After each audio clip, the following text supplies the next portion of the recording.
Fly fishing season is in full swing here in Colorado. If you have a thing for giant trout, and who doesn't, the Blue River in Silverthorne is the place to be. Aaron Anderson, right there, takes us in this week's edition of Fishing Colorado, presented by Sportsman's Warehouse.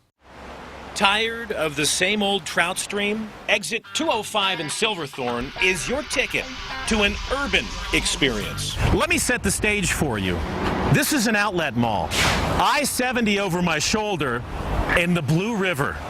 Doesn't sound like the perfect formula for trophy trout, but this place is full of big rainbows. So this stretch here is a gold medal trout stream due to the numbers of fish here and the size that it continues to produce year after year.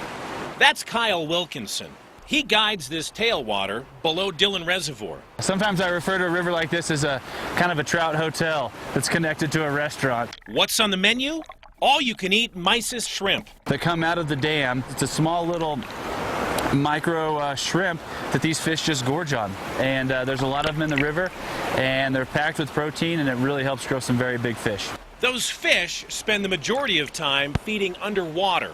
Nymphing is the best way to catch them. We're going to be fishing with San Juan worms, mysis shrimp patterns, and then a few different midges as well, which are the three main food sources that those fish have really been keying in on lately. There's plenty of structure to work with. The fish are going to be attracted to an area like this because we have these rocks right above here that are breaking the current. And the reason the fish like it is because there's enough current to bring the fish food, but they're not having to spend a ton of energy fighting a real big heavy current. It's sight fishing 101.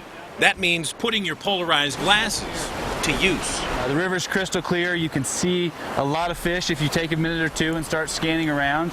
And usually when you find those fish and they sit there long enough for you to make a few casts at them, you've got a really good chance at hooking those fish. And in my opinion, that's the most fun way to do it, where you're actually catching a fish that you're looking at. You're my boy, Blue! You're my boy. You know, this isn't your wild and scenic, out in the middle of nowhere, not going to see another person type of fishing experience, but the fact remains there wouldn't be a lot of people typically fishing here if the fishing wasn't really good. Reporting for 7 Sports Extra, I'm Aaron Anderson.